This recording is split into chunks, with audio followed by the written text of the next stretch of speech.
श्री कृष्ण ने कहा है, अगर तुम्हें किसी ने दुखी किया है तो बुरा मत मानना। लोग उसी पेड़ पर पत्थर मारते हैं जिस पेड़ पर ज्यादा मीठे फल होते हैं।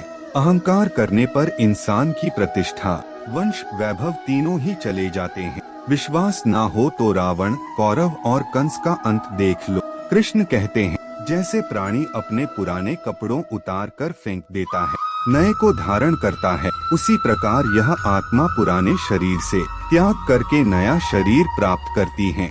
मंजिलें मुझे छोड़ गई, रास्तों ने संभाल लिया, जा जिंदगी तेरी जरूरत नहीं। कृष्ण ने मुझे संभाल लिया। कुदरत के फैसले पर कभी शक मत करना। अगर सजा मिल रही है तो गुनाह भी हुआ होगा। जब हम स्वयं जीवन के शिल्पकार हैं, तो चलो हम अपनी मुश्किलें को हराते हैं, जीवन में मुस्कुराते हैं। मनुष्य का जीवन केवल उसके कर्मों पर चलता है। जैसा कर्म होता है वैसा उसका जीवन होता है। अनुमान मन की कल्पना है और अनुभव जिंदगी का सबक है। सच्ची खुशी तभी होती है जब आपकी सोच, कथन और कर्म में समानता हो। जीवन में कभी निराश नहीं होना चाहिए, क्योंकि कमजोर आपका वक्त होता आप नहीं। जैसे तेल समाप्त हो जाने पर दीपक बुझ जाता है, उसी प्रकार कर्म के क्षीण हो जाने पर भाग्य भी नष्ट हो जाता है। मौन सबसे अच्छा उत्तर है किसी ऐसे व्यक्ति के लिए जो आपके शब्दों को महत्व नहीं देता। मनुष्य जन्म लेता है तो उसके पास सांसें तो होती पर कोई नाम नहीं होता। जब मृत्यु होती है तो उसके पास नाम तो होता है पर सांसें नहीं होती। इसी सांस और नाम के बीच की यात्रा को जीवन कहते हैं। न किसी के अभाव में जियो, न किसी के प्रभाव में जियो। यह जिंदगी है,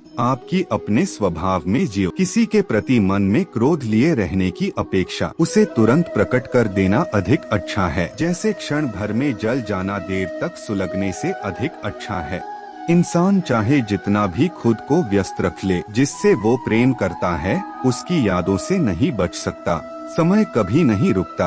आज यदि बुरा चल रहा है तो कल अवश्य अच्छा आएगा।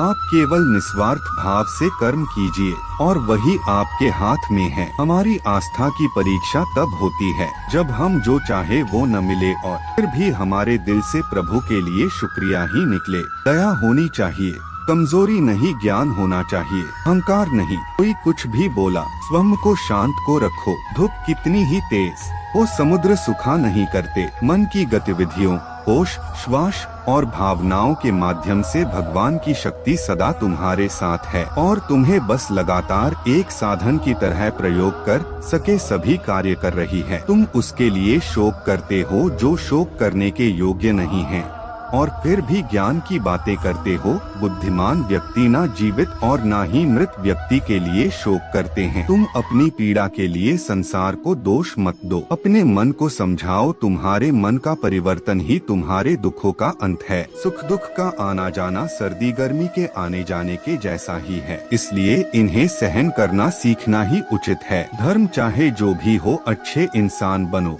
हिसाब हमारे कर्म का होगा, धर्म का नहीं। तुम्हारा मोहग्रस्त होकर अपने कर्तव्य पथ से हट जाना मूर्खता है, क्योंकि इससे ना तो तुम्हें स्वर्ग की प्राप्ति होगी और ना ही तुम्हारी कीर्ति बढ़ेगी। बुरा वक्त आपको जिंदगी के उन सच से सामना करवाता है जिनका आपने अपने अच्छे वक्त में कभी ख्याल भी नहीं किया होता है। किसी दूसरे के जीवन के साथ पूर्ण रूप से जीने से अच्छा है कि हम अपने समय के भाग्य के अनुसार अपूर्ण जिए।